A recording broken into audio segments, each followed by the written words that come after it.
Dr. Trevor DeVries is a professor and Canada Research Chair at the Department of Animal Biosciences at the University of Guelph. Trevor received his Bachelor of Science in Agriculture from the University of British Columbia, UBC, in 2001. And then following that, began graduate studies at UBC, where he received his Ph.D. in 2006.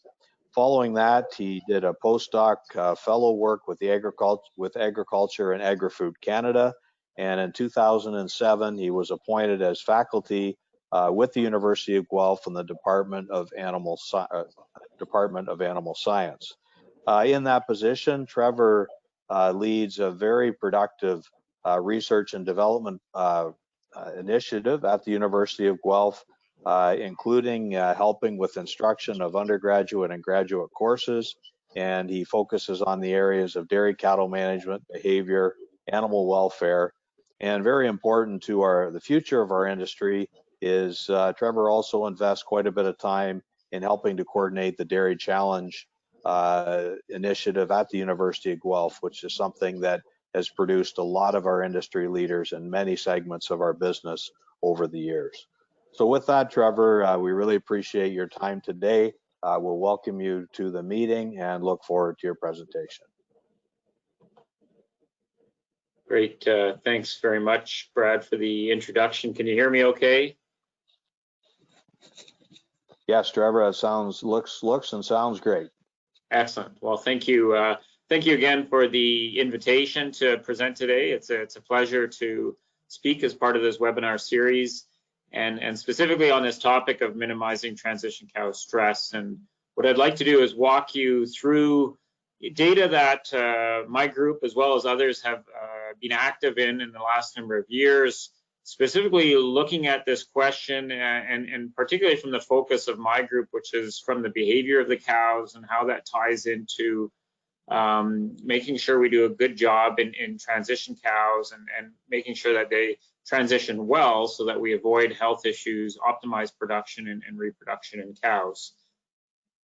Now, obviously, the fact that I'm having this talk in this subject area relates to the fact that disease or health challenges in early lactation continue to be a problem in dairy farms. And this is some data just to show you. These are some numbers put together by Ron Deros from UBC when he was doing his PhD there, just summarizing some of the incidence rates of common kind of infectious and non-infectious health disorders in early lactation in indoor cattle systems worldwide. And what we see is quite a high incidence and prevalence of these things. And despite many advances that we've made in say certain conditions, there are certain ones that still remain problematic within many dairy farms worldwide, including the ones that you see here on the screen.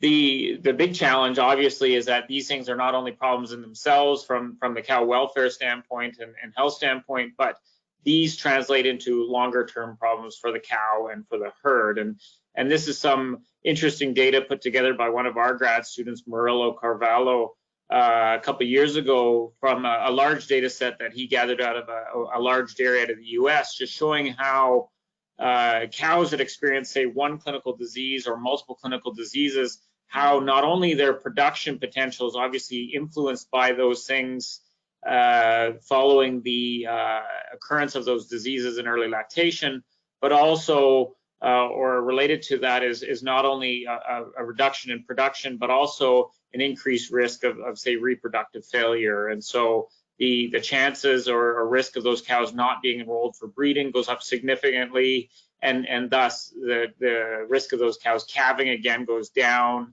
and thus their kind of risk to be culled or leave the herd goes up significantly at the same time as well. And so obviously anything that affects cows early post-calving has very significant not only short-term but long-term negative impacts on those cows and the herds that they're kept within. One of the things that we know specifically or very kind of specifically related to transition cow diseases, whether they be infectious or metabolic, is that they're often related to things that happen to cows during the dry period, and particularly in the early the close-up period, or the kind of that late dry period that those cows are within.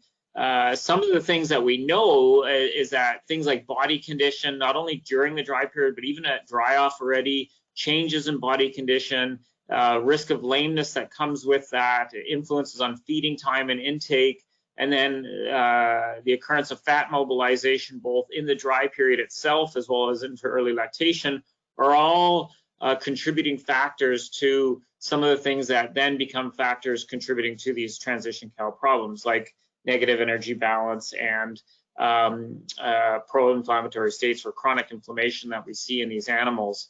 And while this is not new, and we have, again, lots of data suggesting this, we're learning more and more about what some of these kind of influencing factors might be during this time period. As I just mentioned, we've known for a long time that, say, body condition of cows during the dry period is highly influential on their intake, and this is just some data summarized by Dr. Grummer a number of years ago, some work from Jim Drakely and colleagues, just showing how, say, cows that are over-conditioned, so body condition over 4, display much larger reductions in dry matter intake in the weeks leading up to calving, which we know is then a risk factor for post-calving issues in those animals. And so again, that's not something new, but we're learning more about what might be actually going on in those animals through some of our more recent data. And we have some new data that we're just working on publishing right now, whereby we looked again at, say, differences in dry matter intake levels between cows during the dry period, specifically based on body condition. And what we see, fitting with what you just observed in the previous slide there, that we see a difference where those cows that are over-conditioned are consuming less, both within the far off and close-up period, and a larger difference, as you just saw in that previous slide, within the kind of close-up period, where we see a larger reduction in dry matter intake for those cows that are over-conditioned versus those that are normally conditioned. But one of the things that we also observe, and in particular in this data set that we've been working on, is the fact that those cows that are over-conditioned already at dry off actually tend to not only have lower intake over the dry period, but they tend to lose body condition over the dry period as well. And that then is a risk factor for these post-calving problems.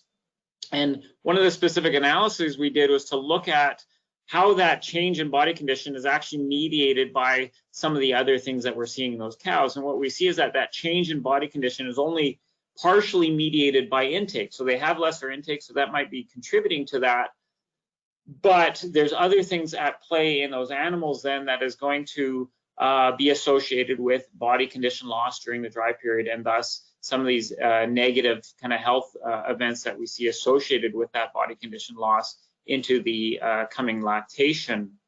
And so the question then becomes is, what are those other mechanisms at play during this time period? And so that's really kind of the crux of my presentation here today, is to think about what some of those mechanisms might be. And the one thesis, I guess, that I have for you today is whether or not stress on cows is potentially one of those large mechanisms that might be influencing cows.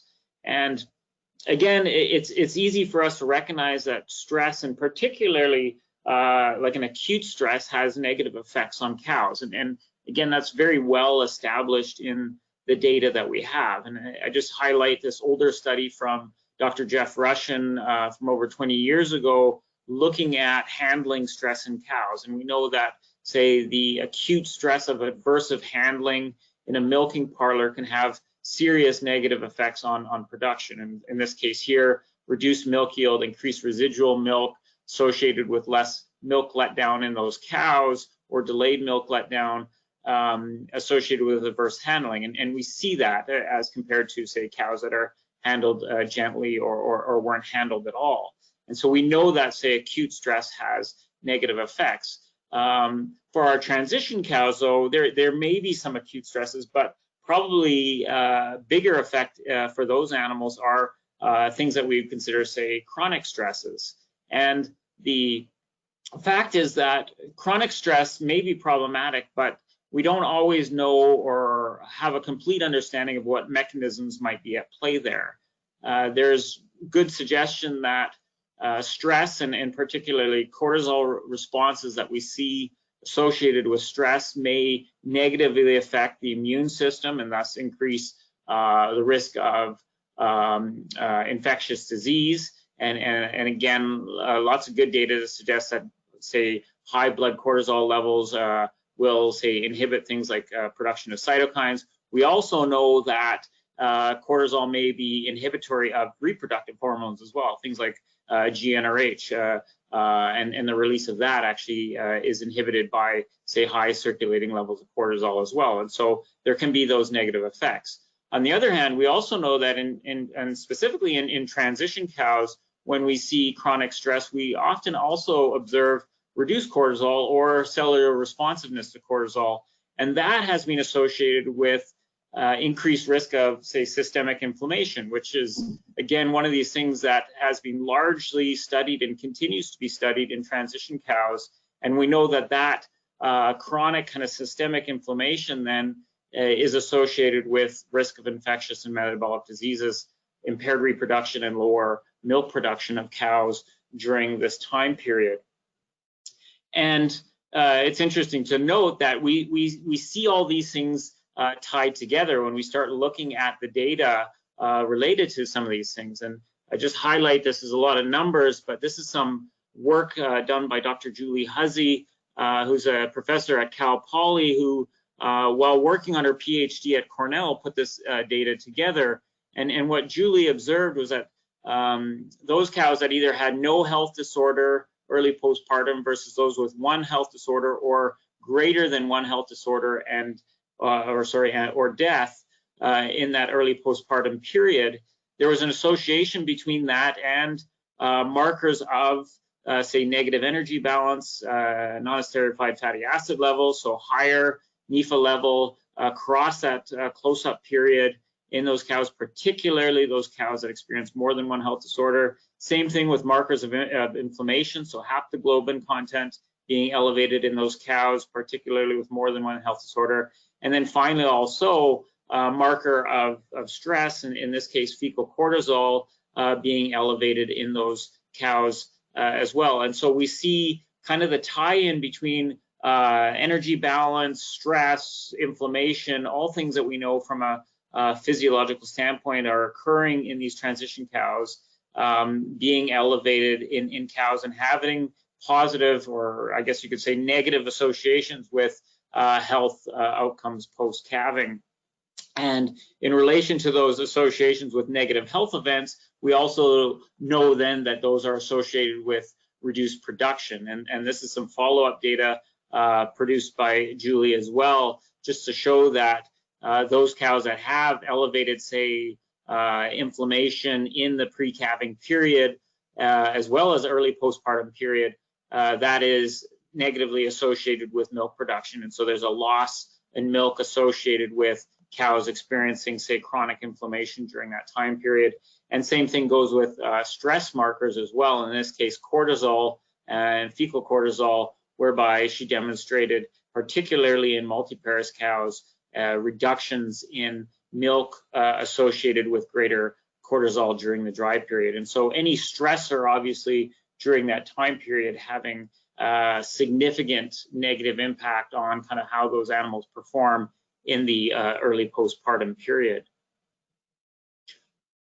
One of the things that I wanted to highlight or suggest is the fact that not only do we see these kind of physiological markers being associated with health outcomes in cows, we also know that cows who remain healthy exhibit much more consistent intake patterns pre-calving. And that kind of goes back to my earlier comment about looking at the tie-in there with just general feed consumption levels in cows. And it's important for us to think about that as well, particularly when it comes to management of cows in and around transition, and particularly the pre-fresh period. and focus on factors that might be influencing feed intake in those cows during that time period. This is some data produced by Christy Goldhawk during her master's at the University of British Columbia, and in and around that time period and since then, we've had a large number of studies that have kind of looked at similar things, looking at the intake patterns, behavior patterns of cows in and around that transition period. And one of the things that we see, which you see in this data, is a consistent difference in the intake patterns between, say, cows that remain healthy over the transition period versus those that succumb to illness. And in the case of this study here, what you see is that those cows that were diagnosed with subclinical ketosis in the weeks after calving demonstrate this kind of classic reduction in dry matter intake, particularly in that week prior to calving.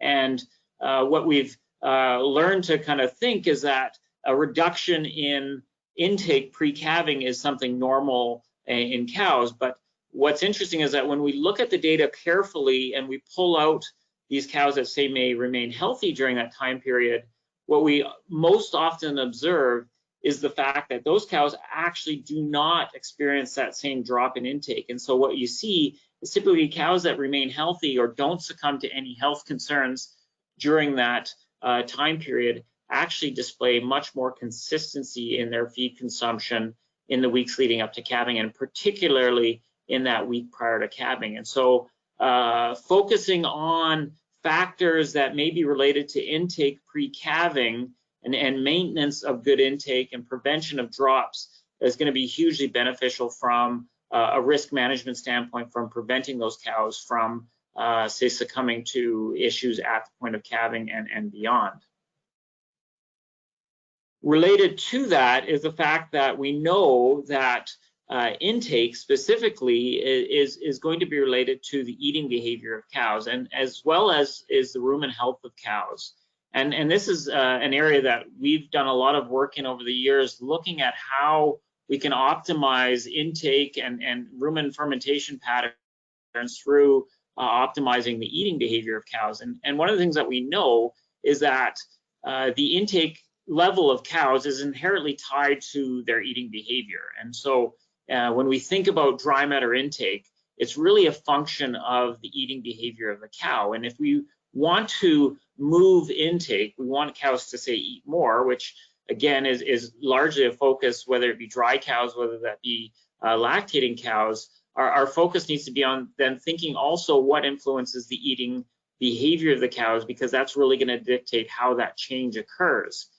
And so we dug a little bit into the data with that as well to identify, say, what are the most important kind of feeding behaviors for driving dry matter intake in our cows. And what some of our analysis would suggest is that probably the two most important things are the amount of time that cows spend at the feed bunk, as well as how many meals of those cows have per day at the feed bunk. And so if we can allow cows as much time as they need to at the feed bunk per day, as well as stimulate those cows to get to the feed bunk as often as possible, that should allow those cows to maximize their intake level, as well as promote the greatest rumen health in those animals, because we know that kind of eating pattern is also very conducive to consistent, say, fermentation patterns and a more efficient digestive process in the rumen of those cows as well.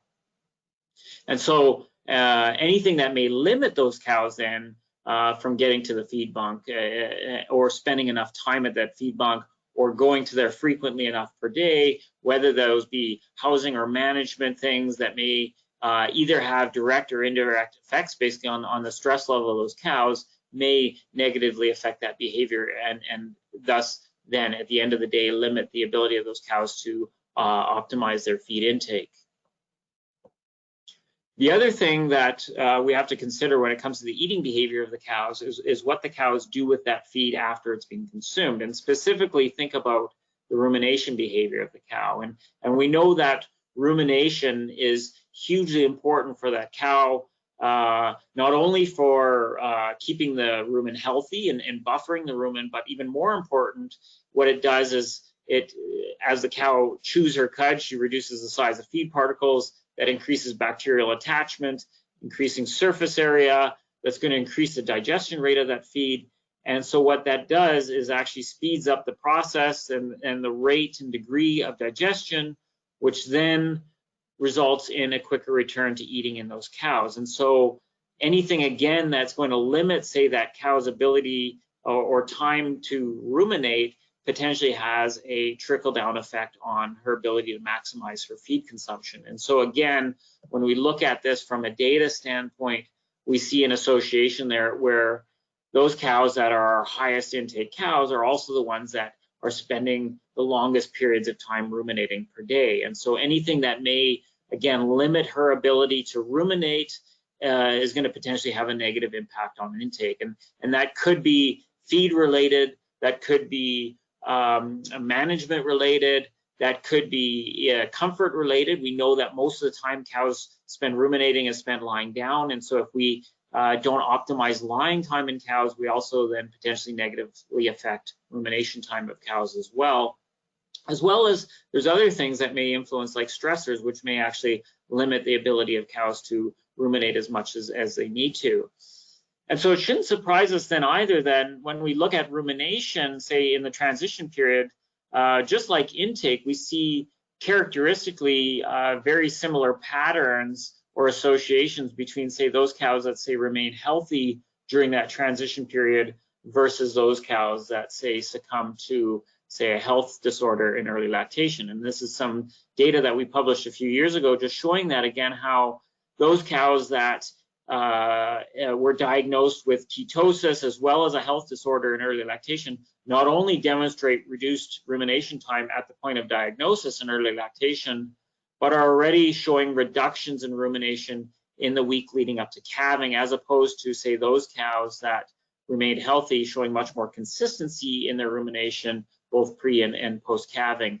And again, I think we can probably link this back to the intake level of these cows. So something's negatively impacting the intake level of these cows, or something may, or it might be the other way around, even negatively influencing the ability of those cows to ruminate enough, reducing their intake and potentially increasing their risk of postpartum health disorders. And again, as I mentioned before, there's probably a whole bunch of different things that could negatively influence the ability of those cows to spend enough time ruminating. And like I mentioned before, cow comfort being a big part of that. But then stressors also can play a big role there as well. This is just an example of some data we published a number of years ago, looking at kind of an induced mastitis response in cows by injecting an endotoxin into cows. And what we see is an immediate drop in their rumination behavior. And so whenever we see, whether that be as a result of disease or other stressors, we see actually cows reduce their rumination time. And that reduction in rumination time actually precedes, say, a drop in intake. And so there's almost a systemic response from a rumination time standpoint, which then trickles down into a reduction in feed intake. And so minimizing those stressors becomes hugely important for allowing cows to, say, optimize the time that they devote to this very important behavior.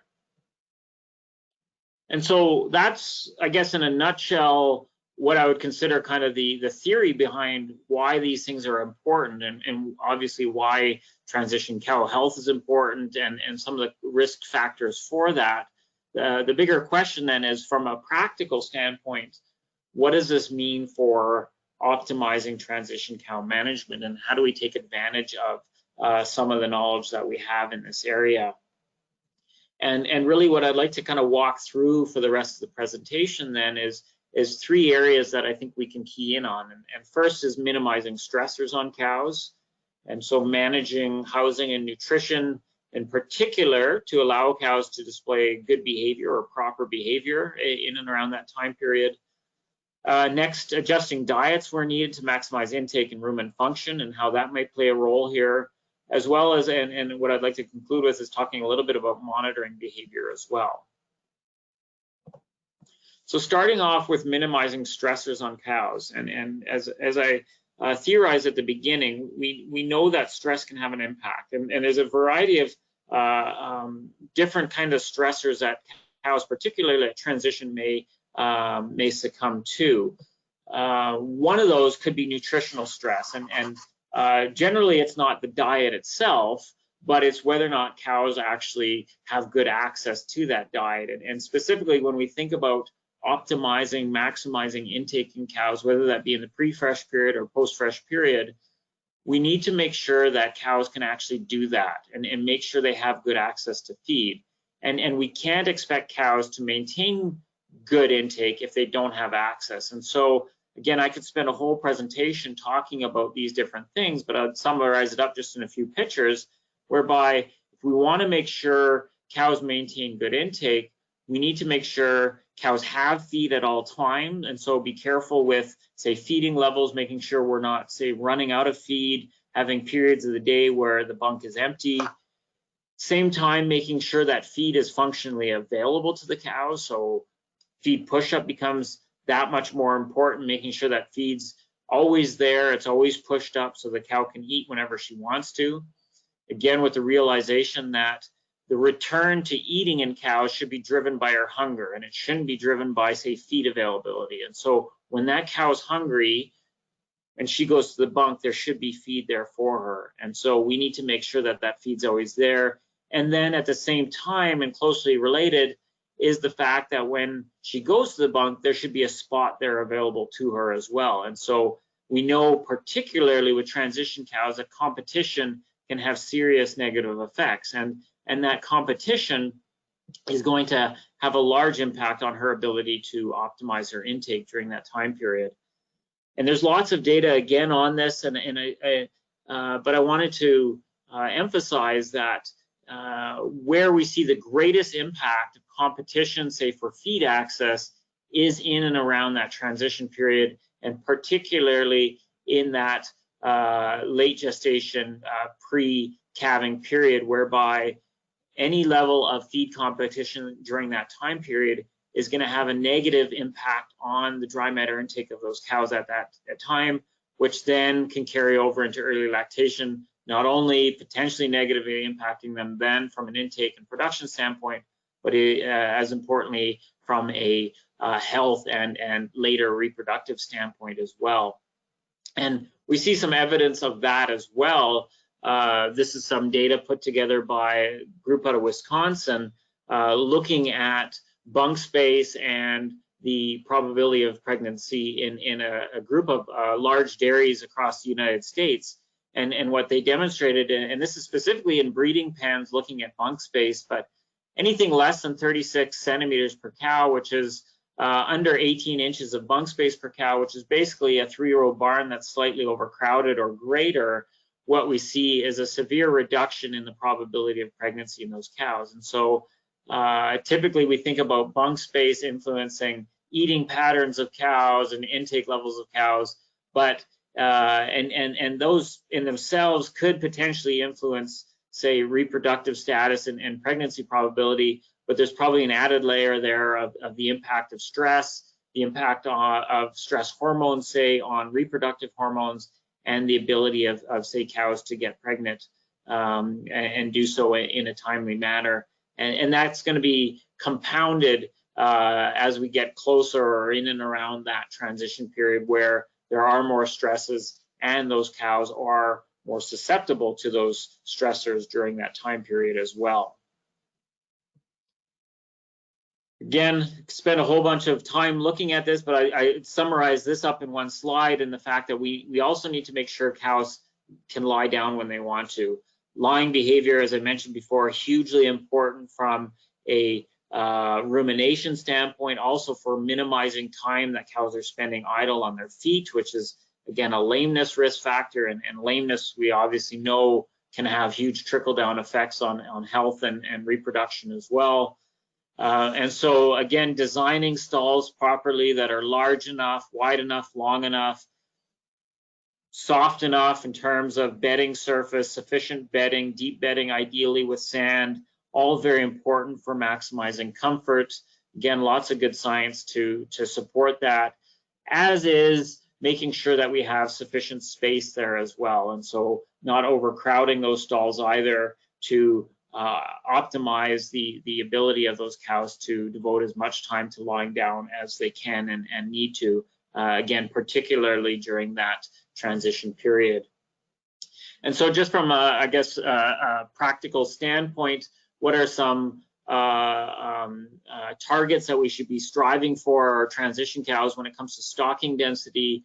Ideally, we're at or less than 100% stocking in free stalls. Target would be closer probably to 80% to ensure sufficient feed bunk space, which I'll get to in a minute there. If we're housing cows on packs, a lot of farms currently housing dry cows, particularly close-up cows, as well as calving out on those packs. We're looking at a minimum of 120 square feet per cow on those packs, with more likely or ideally at least 150 square feet per cow if we're calving out on those packs to ensure sufficient space for resting as well as eating, which again is important there as well. So minimum 30 inches of bunk space or 75 centimeters per cow of bunk space. And probably the one crowding issue that we don't pay enough attention to is the amount of water space that we give to cows. And again, looking at making sure that even though cows only spend a few minutes a day drinking water, that drinking time is very timed with other events, including their eating time, and for lactating cows, their milking times. And so we need to make sure that we have at least 4 inches or 10 centimeters of space per cow in more than one location per pen. And I think that's really important, particularly for our transition cows. If we have smaller pens, maybe special pens for calving, or fresh cow pens, that we make sure that we make sure there's multiple watering locations in each of those pens to allow the cows to devote the time and have the ability to get to that resource when they need to. Another aspect of management in and around the transition period, which can have a significant impact on stress as well as cow behavior, is our grouping strategies. And the importance of that is highlighted actually in some data that we collected a few years ago, whereby we're doing a study looking at risk factors for postpartum negative energy balance and ketosis in cows. And one of the measures that we had in this study was lying time of cows, so looking at how much time cows were spending lying down. And what we observed in the case of the study is a stark difference between the amount of time that our primiparous, so our first lactation animals, were spending lying down versus the multiparous or mature cows in the case of this study. And this surprised us a little bit, thinking that primiparous cows are probably have less demands for them to be on their feet, as far as spending a little bit less time at the feed bunk, typically eating a little bit less, and so in reality would actually have more time available to them to lie down. But that's not what we actually observe. And when we started digging into the literature, we found that this was actually consistent, whereby we saw this in other studies as well. But where this holds, and that's the case in this study, was the fact that these primiparous cows were commingled with those multiparous cows during this time period. And so any time that we commingle those primiparous cows with the multiparous cows, particularly during this stressful period, which is even more stressful for those first lactation animals, we run the risk of those animals not having sufficient access to resources within the pen, which includes feed, water, as well as lying spots, and we see a change in the time budget of those animals. And so being able to separate those animals in and around this time period and even into lactation becomes very important. And we have some evidence to suggest that there are benefits of that. And there's some Scandinavian work that I've cited here on the screen just to suggest that when we separate first lactation cows from mature cows, what we see is more milk and better energy balance or less ketosis treatments, as opposed to those animals that are commingled. And so what we observe is better access to resources, less competition, and so those cows can lie down more and eat more and produce better. The interesting to note is that the benefit really only lies in those first lactation animals. For mature animals, they don't really care if they're commingled with younger animals or not, but the real benefit there is for those younger animals. And so if we're going to, and I always use the example, if we're going to say separate those first lactation animals during lactation, which we often do on a lot of our farms, we better keep those animals separate from those mature cows right up to the point of lactation. And so that includes the pre-fresh period and early post-fresh period as well, in order to minimize any of that stress and negative effects on those animals. Now, there are farms out there where this might not be possible due to space concerns, due to size concerns. And so if we can't separate those animals, if we have to commingle them, then adequate space, particularly in and around that transition period, becomes even more important. So making sure we have ample lying space, eating space, water space for those animals to ensure that they can get to the resources they need to becomes that much more important. Another, I guess, what I would say is a necessary evil that we see in and around the transition period is the fact that we typically or have to end up moving or regrouping cows. And I just wanted to highlight the fact that that is another stressor that we impose on cows in and around this time period. And so the more often we do that, the more often we regroup cows or move them or introduce new cows into a group, the more stress we're imposing and the compounding kind of negative effect of that we see.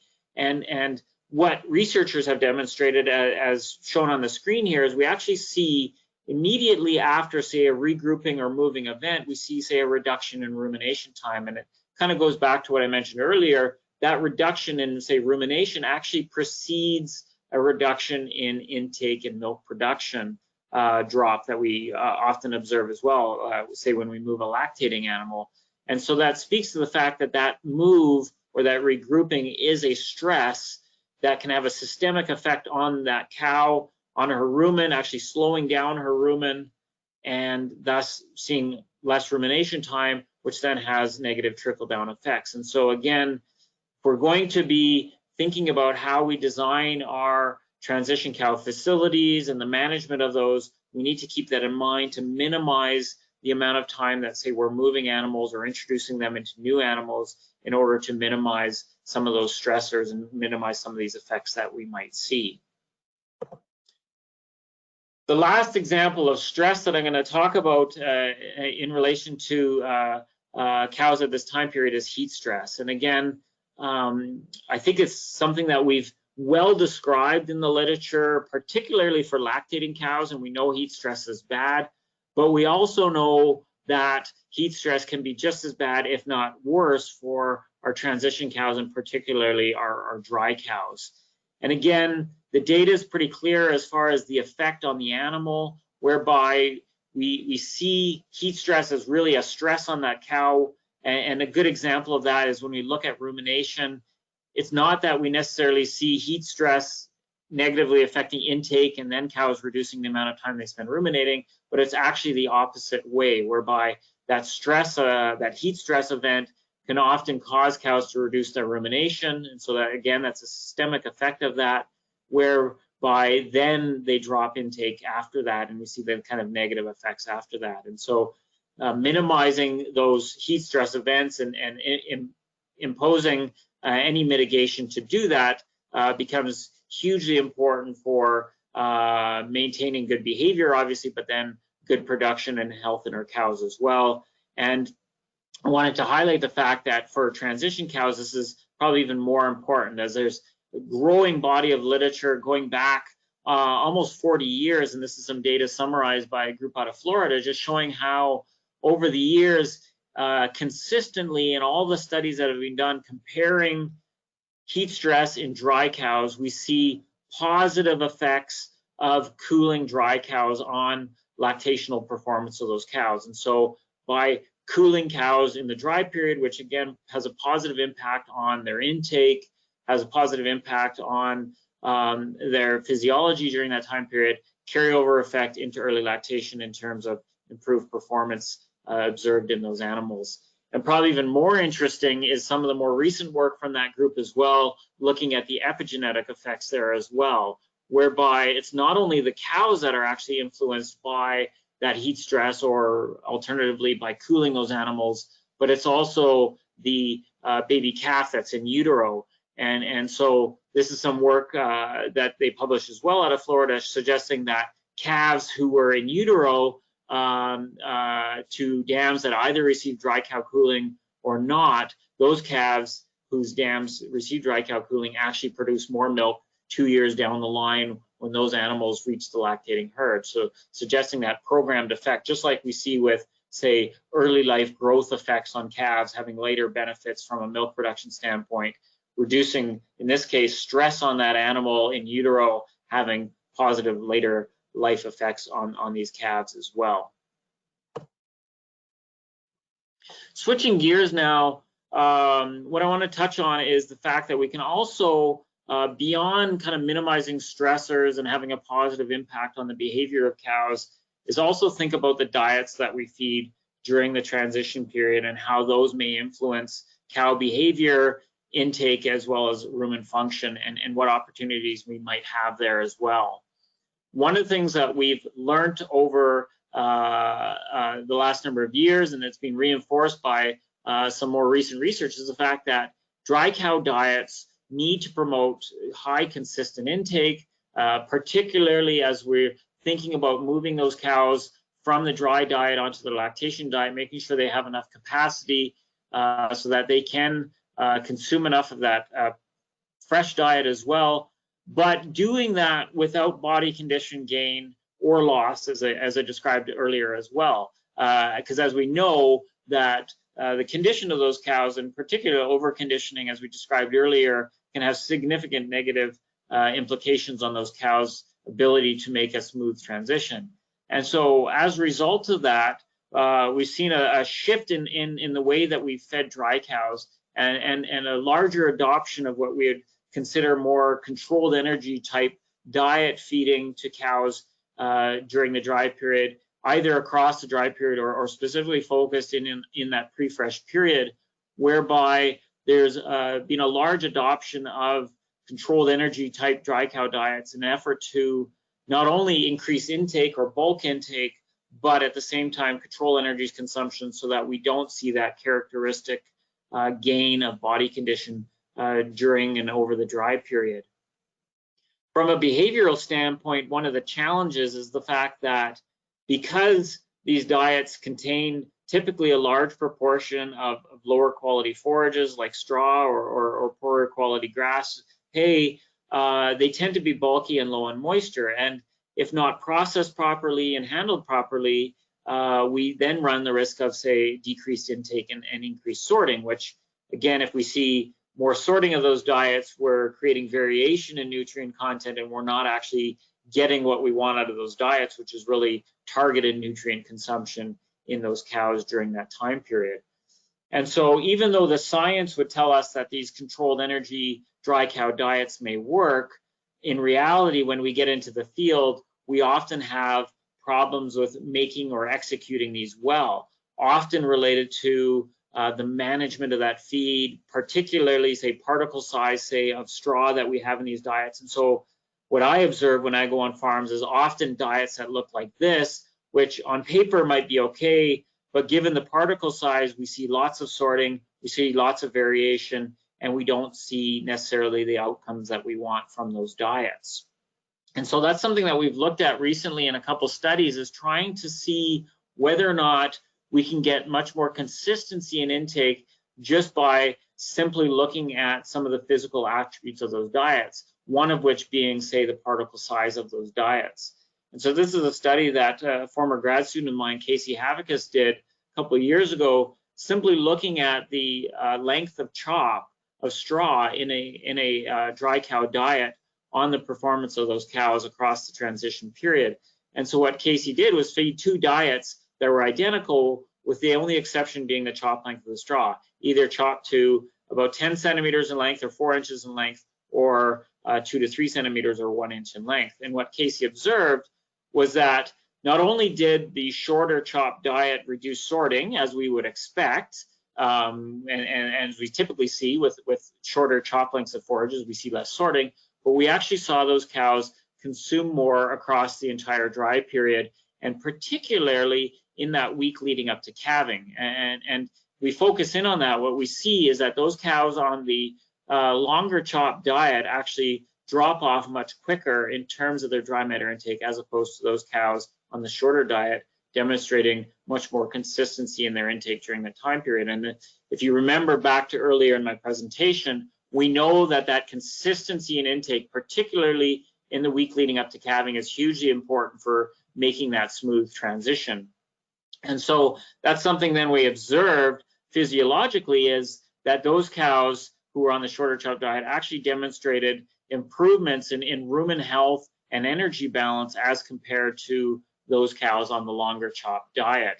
At calving, all the cows were fed the same diet and statistically ate the same amount of feed, but despite that, we saw carryover effects whereby those cows on the shorter diet actually had more stable rumen pH, so experienced less of a drop in rumen pH as they transition onto that lactation diet, probably related to the amount and consistency of intake leading up to calving, which would have then improved the rumen environment, the microbial population that's there, the absorptive capacity there, as well as we saw improved or actually lower BHB, beta hydroxybutyrate, so improved energy balance in those cows on the short diet as well in the first few weeks into lactation, which would indicate better energy balance in those cows overall. As kind of a natural follow-up to that work, we were interested in not only the chop length of the forage that we provide to these cows at this time, but the bulk density of those diets as well. And so that's one of the things that we're promoting, is the idea that not only do we want dry cow diets, say, to look similar in particle distribution to our lactating cow diets, but also from a density or moisture standpoint, that can be very important as well. And specifically, these diets that are high in, say, straw content are going to be, regardless of the particle size, easily sorted if they're very dry diets as well. And so we did a follow-up study looking at adding water to a well-chopped dry cow ration. And similar to what we saw with particle size, when we added water, and so when we brought the dry matter content down to 45% in a dry cow diet as compared to 54%, we saw not only less sorting, which would be, again, fit with what we would expect when we add water to a ration, but we actually see an improvement in intake in those cows, whereby, similar to the previous study, the largest or most noticeable difference in intake actually occurred in that week leading up to calving, whereby we see those cows that are on the control diet actually experiencing a larger decline or a faster decline in intake leading up to calving as compared to those cows fed the diet with added water. And again, similar to the previous study, a carryover effect in terms of rumen health in those cows, so suggesting that the intake pattern and consistency of intake in those cows leading up to calving can have a very positive impact on their rumen health as they transition onto their lactating cow diets. Another couple quick examples, just in and around this time period, about how we can strategically also use feeds and additives to modify cow behavior and physiology. And again, there's a whole bunch of things I could cover here, but I wanted to make the specific point that there's certain feed additives that we may use specifically to help stabilize the rumen that also have positive impacts on the eating behavior of cows. And just as an example, things like monensin, bicarb, and yeast supplements are all known to have positive impacts on the rumen environment, which is, again, very important specifically for transition cows and in that early post-fresh period. But what's unique about all the studies that I've actually cited here is the fact that not only did they see improvements in terms of rumen stability, but also the eating behavior of the cows was changed in all these studies as well, whereby when we improve the stability of the rumen, we also see an improvement in the eating behavior, resulting in healthier eating patterns in those cows as well. And this is just an example of that from one study we did looking at yeast supplementation in cows, showing how we see with yeast supplementation not only improvement in rumen stability, but we see then a change in the eating behavior of the cows, whereby those cows that were yeast supplemented actually having more meals per day, smaller meals, eating slower. So all things that we know are good from a rumen health standpoint, which then translated into greater rumination time and greater milk fat. And so it's almost like a snowball effect, whereby if we can improve the rumen stability we can then have a positive impact on the eating behavior, which is gonna further impact that rumen stability and the health of that system as well. One other thing to consider, or one other feed that has received some attention in relation to specifically transition cows, is the addition of sugar as a potential energy source, as opposed to, say, starch during that early post-fresh period, specifically because the positive impacts that can have, again, on fermentation and potentially for, say, a lesser risk of acidosis in that early postpartum period. And what research has suggested is that we not only see positive impacts post-fresh in terms of sugar supplementation, but we also see the same thing pre-fresh as well.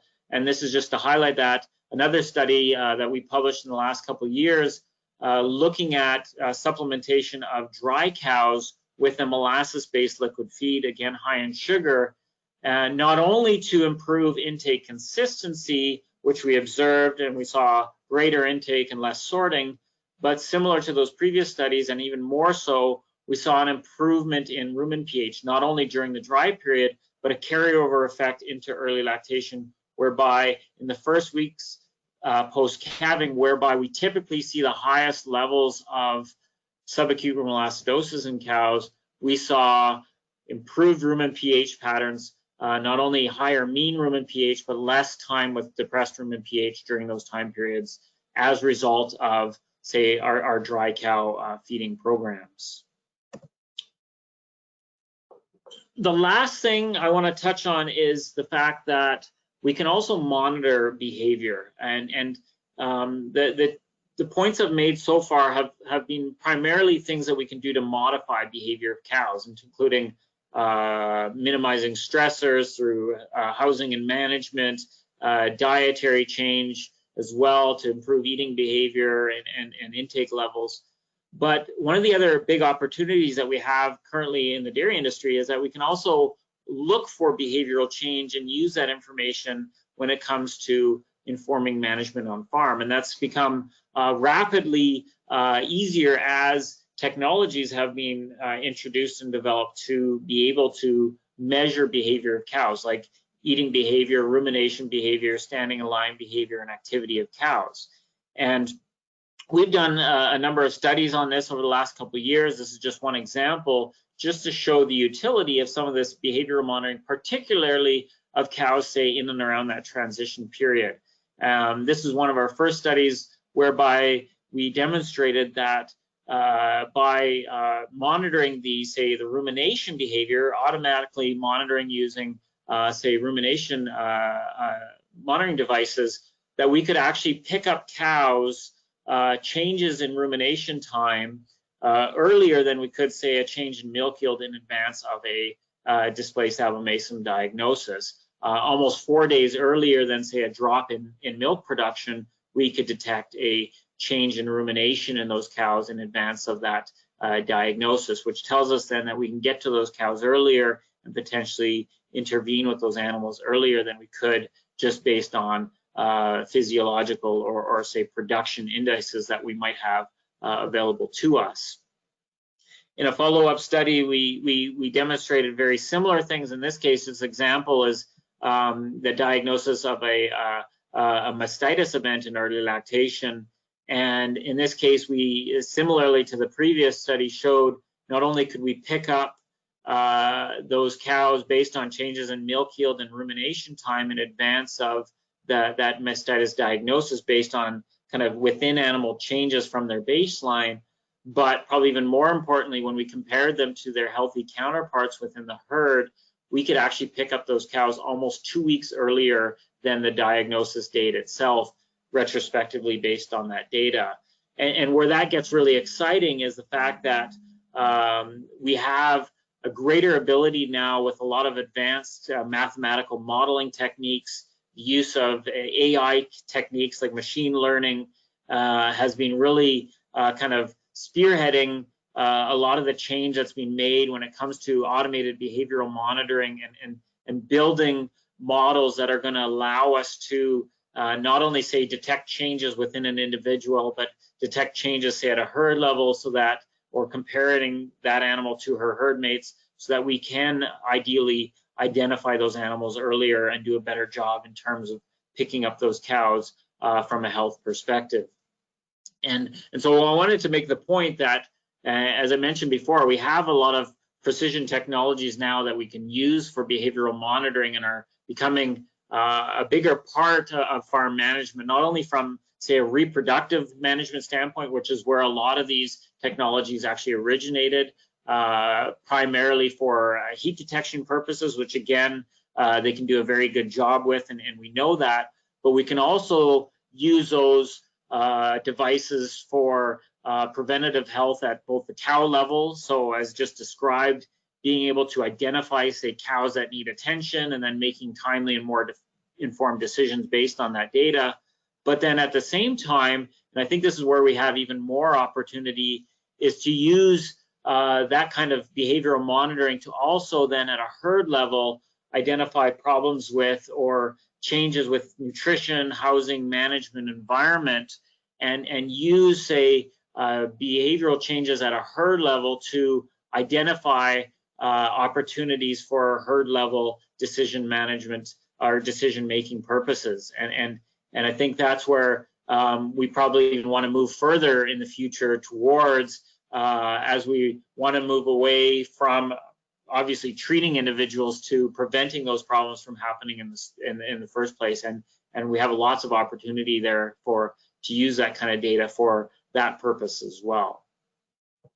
So that gets me to the end of the presentation here today, and I wanted to thank you again for your attention. Just a quick kind of summary of some of the take-homes from what I've presented here today is the fact that stress on cows, and particularly cows at transition, may have negative, both immediate but also long-term effects on behavior, physiology, production, reproduction in cows. And so in order to minimize that, we need to limit risk through minimizing stressors. So when we think of particularly transition cows, minimizing crowding at the stalls, bunk, water trough, making sure we have good access to those resources, making sure feed's always available, minimizing social disruption and stressors in pens, making sure we manage nutrition to optimize the eating behavior of cows and therefore also the intake level of cows. And then finally there, think about also our opportunities from a behavior monitoring standpoint, whereby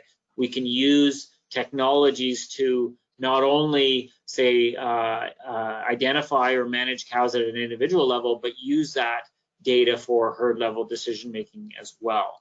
So with that, I would like to thank you again for your attention. Thanks to the various funding bodies who have made a lot of the work that I've described here today possible, and hope that we have some time to entertain some questions here as well.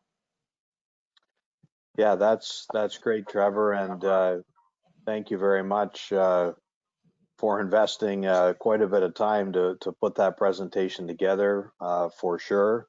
There are so many important components of a profitable dairy herd these days, and I think you've touched on some of the new things that people are thinking about, and I think in many cases we're able to consider and make improvements in some of these areas now because technology is advancing to the point to let us do it in a way that makes economical sense. So I think being able to harness that technology to monitor our animals regardless of the stage of life or lactation they might be at, I think is going to be pretty critical as we move forward.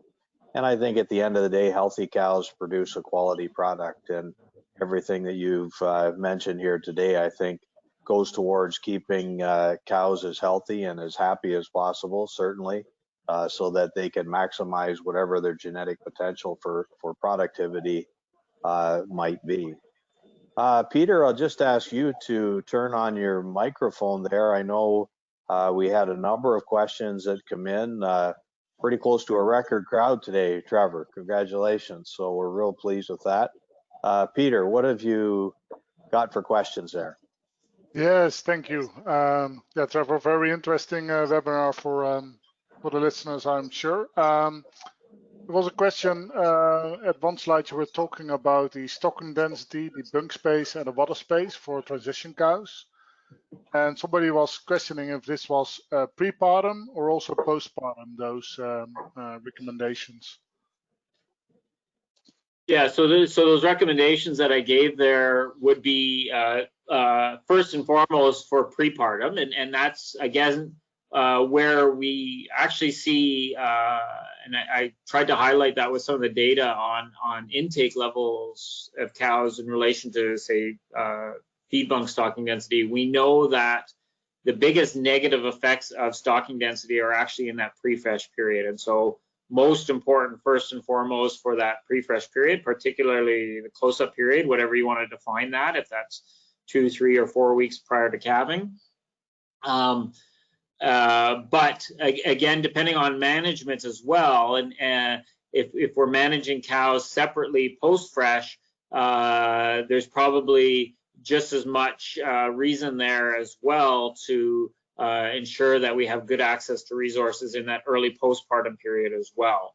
And so if we have a fresh pen, to make sure that, again, we're not overcrowding that pen, we have sufficient bunk space, ideally over 24 inches or 60 centimeters, ideally closer to that 30 centimeters of space per cow, to make sure that all cows can get to that bunk at the same time, and also making sure that we're not limiting water consumption or the desire for cows to go to water when they want to, right? So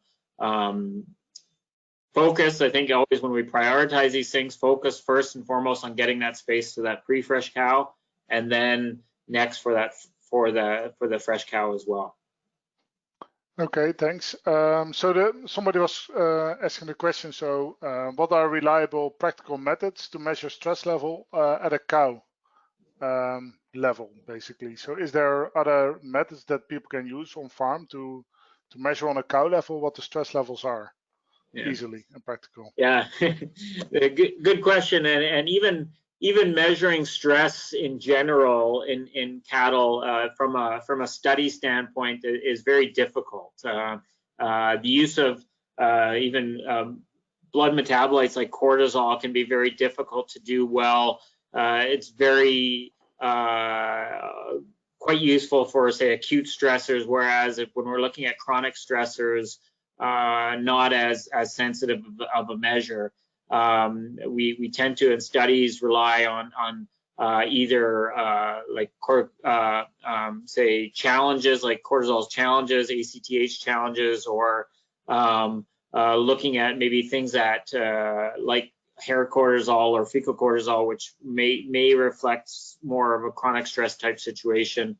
But from a practical standpoint, again, beyond metabolites, there's not really what I would say is kind of any clear-cut measures. Probably the best proxy that we would have, and kind of tying into what I presented here today, is simply the behavioral patterns of cows and time budgets of cows. And so the one practical opportunity that we do have now is the ability to monitor cow behavior through technology. And so if we do have behavioral monitors on cows and we detect changes, those are again potentially indicative of stressors, right? And whether that be an individual basis or a herd basis, we always still need to investigate. Like if we see a change, we still need to go investigate and see what the cause is, right? And whether or not that it could be a stressor, but it could be something else as well. Okay. I get multiple questions because people starting to question. So you indicate, less movements, less mingling during the dry period. So people question, should they have one ration for their dry cows, and so their far-off cows and pre-fresh cows, or separate close-up ration compared to the far-off cows? Because of, if it's one less movement, they would prefer. Yeah, again, a very good question, and one that I don't think if you ask 10 different people, you might get 10 different responses as far as what's optimal. I think based on some of the research we've done, some of the research that's come out of, say, Dr. Jim Drakeley's lab out of Illinois, looking at this. There's probably some precedent there that we don't necessarily need to be feeding different diets throughout the dry period. And again, as long as we can target what we'd consider these kind of controlled energy or more moderate energy type diets, whereby we see good intake levels, we see cows not dropping in intake prior to calving, and maintaining good consistent body condition through the dry period, there is lots of opportunity there to manage those animals as a single group. And again, if we're feeding the one diet, probably even a greader opportunity there than to manage those cows as one group together. Again, ensuring that we're making sure that group has the resources that it needs, that we're not overcrowding that, etc. Often we're grouping animals based on our diets, and again, if we're going down to say a one group diet, we can probably get away with that. That being said, there's probably others who are potentially listening that would still argue that we need to manage the nutrition a little bit different in the early versus late dry period. Again, I think that comes back to how good of a job we're doing from a reproduction standpoint and late lactation management standpoint, in terms of making sure, obviously, cows are having good dry period lengths, cows are drying off at appropriate body conditions, and if we're doing all those things right, and we're getting cows into the dry period at a good body condition, and therefore we can kind of manage that condition consistently over that time period with a single diet, I think that's where we see there's a lot of opportunity for kind of simplifying things and having positive impacts in our herds. Okay, I think that's good advice.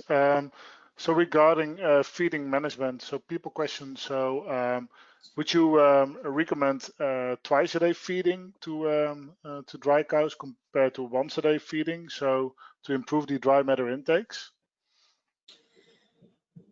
Yeah, again, a very good question, and one where I've never seen a good study on necessarily focused on dry cows specifically. We've done work ourselves and many others looking at, say, feed delivery frequency of lactating cows, and there again, the positive impact from a lactating cow standpoint is generally from an intake consistency standpoint. So when we feed more often, we see less sorting, we see more stable intake patterns, and so for lactating cows, what we often see is an improvement in rumen fermentation profile, basically kind of a flatter fermentation profile where we see less within day depressions in rumen pH. We see better fiber digestibility, better milk fat response in cows. Not necessarily always increased intake, but in some cases we have observed that. We have some field studies where we've compared once a day versus twice a day and saw herds that are feeding twice a day having higher intakes and milk production. Now, again, that's all work with lactating cows. Whether or not I would expect the same with dry cows, I don't see why not. Again, not maybe necessarily the direct impacts on rumen fermentation, given the diet's a little less fermentable, and we wouldn't expect to see those kind of same within day depressions in pH. But even more important probably for dry cows is just maintaining that good feed access and making sure, again, that feed is always available. And it begs the question of whether or not more than once is beneficial, depending on the stability too of that diet, right? In some climates where it's hotter, I would argue that minimum twice or more often per day is necessary just to maintain a good stable diet in the bunk as well. That doesn't spoil within the day, particularly in hot climates or in summertime in a lot of areas. And that can be just as important for dry cows as it is for lactating cows. And again, what we see is that if we end up with situations where, yeah, if it's fed once a day, or I've even seen farms where they're not even feeding once a day, you end up with very cyclical intakes, and those cyclical intakes would probably arguably be even worse for, say, a dry cow than it is for a lactating cow. Okay, so here's somebody who has heard another presentation from you before, I believe. So he's mentioning that for maximizing feed intake in milking cows, that the quantity and timing relative to milking or feedings was very important. Also, for cows being fed late afternoon, had a higher risk for insulin resistance in those cows. What they currently are doing, they are feeding the dry cows in the afternoon to increase the chances for daytime calvings. Is there a risk for them with this approach, for this insulin resistance as well on these dry cows, because they're feeding them in the afternoon? Yeah, again, no data that I'm aware of looking at that, and what that person's referring to. Yeah, there has been some work looking at timing of feeding. We've looked at that. There's been a couple other groups that have done that work, specifically the work related to insulin resistance. And what we see with particularly with lactating cows, and especially during conditions where, say, environmental temperatures are warmer, which is where people would often be tempted to, say, push feed delivery to later in the day, what we see is then cows kind of like saving up their appetite and then having, say, very large meals at the time of feed delivery, and then eating the bulk of their diet in the early kind of post-feed delivery time period, and then, especially if the feed's only delivered once a day, and then by the time you get to the next day, noon, afternoon, that feed's been sitting there for 16 to 20 hours. It's not as fresh. There's a lot less desire of those cows to consume that feed, and so then the next time feed actually does get delivered, you see this big spike again, and so it creates this real kind of within day cyclical pattern of consumption. And so that's where we see in our lactating cows issues with that type of feeding management approach. Whether or not we'd see that in our dry cows as well, my assumption is, again, maybe not as much, because those diets are maybe not as fermentable, as much starch, etc. in them.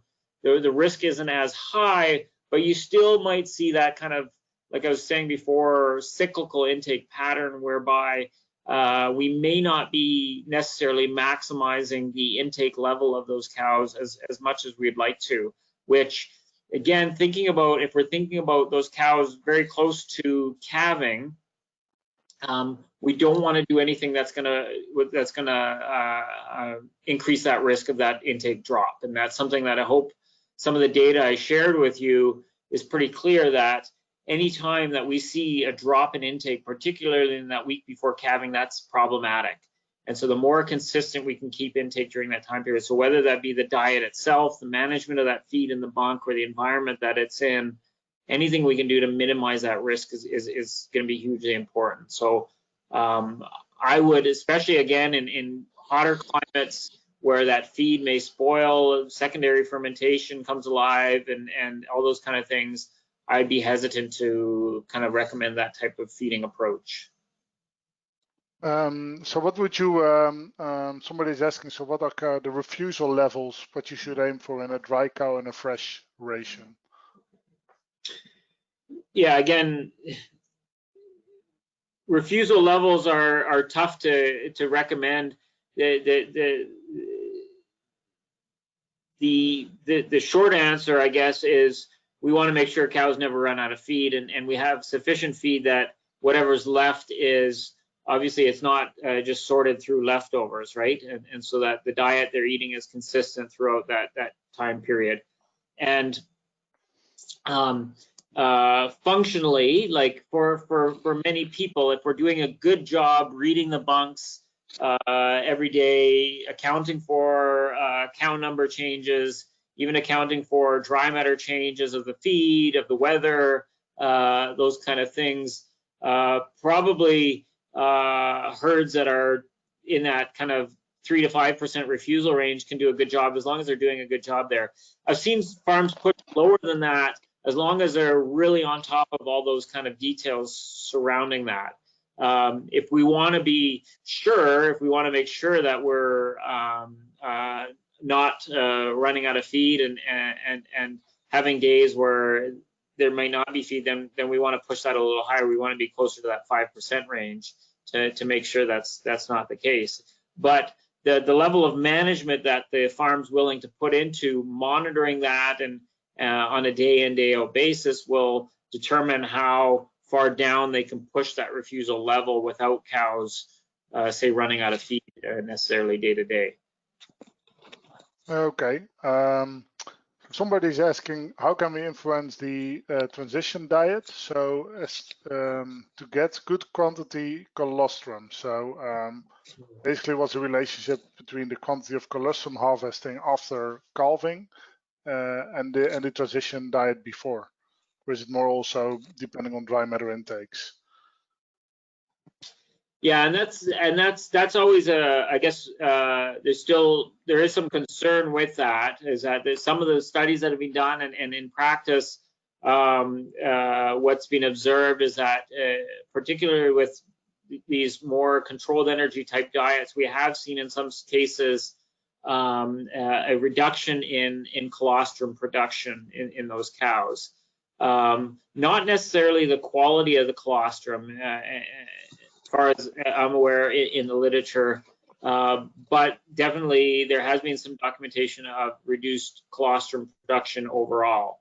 I would say, again, from practical experience and as well as some of the data that I've seen, not to the point where we don't have enough colostrum for the individual cow, calf, but again, if we're relying on obviously pool colostrum, and we have some issues of quality across the herd, then obviously the amount being produced there is important. But again, I've seen that variable, so I think it probably comes back to the balance of the diet as well, and making sure that the diet that we're feeding is well balanced, and not only are we, say, controlling energy, but we're still making sure we have enough protein and enough vitamins and minerals being consumed there as well, so that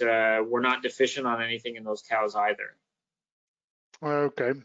There are lots of questions coming in as well about fresh cows, but I think that's maybe for another webinar. But there's here maybe the last question for today is, how many sugar for dry cows, and what kind of sugar or what product is the best? So the first part was how much, or? Yeah, how much sugar for dry cows, and what kind of sugar or what kind of product containing sugar would be the best in your opinion? And again, it's very difficult to be very prescriptive there. As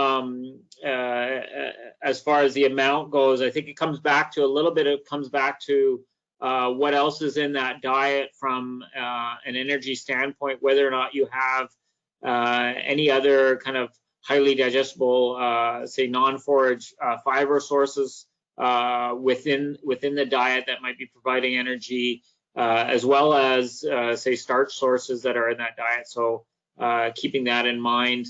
And then, well, I guess, and then from an overall level, again, depending on some of those other things and other energy sources there, I've seen dry cow diets with sugar contents that are close to what we see actually in lactating diets, or are pushing over 4 or 5% in sugar content, and actually with fairly low starch levels, and cows responding quite well. As far as source goes, again, lots of different opportunities there, and I wouldn't want to be too prescriptive on that. Our work, as I showed, was with liquid molasses. Other work just with straight table sugar, basically fructose working as well. And so again, coming back to what's available to you, and obviously at a reasonable cost as well. Okay. Thank you, Peter, for summarizing what I know was a big list of questions from obviously a very interesting topic. Trevor, if I could just get you to go to the next slide there, please. And we'll wrap up today's webinar. Once again, Dr. DeVries, thank you very much for all the work that you do on behalf of our industry. I know that our producers and also students that go through some of the programs and courses that you lead are going to greatly benefit from the passion that you obviously have for this part of our industry. So for that, thank you, and also thank you for investing the time with us today. No problem. Thank you very much. Thank you.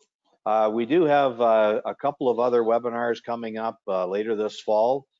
We have a visit to Summit Home planned via webinar, as well as one to Stanton Dairy.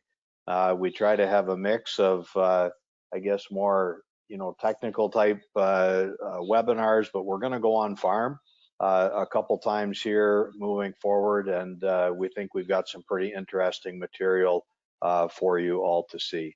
So with that, I'll wrap up the webinar for today, and we look forward to talking with everyone again very, very soon. Thank you, and have a good day. Bye. Thank you. Bye-bye.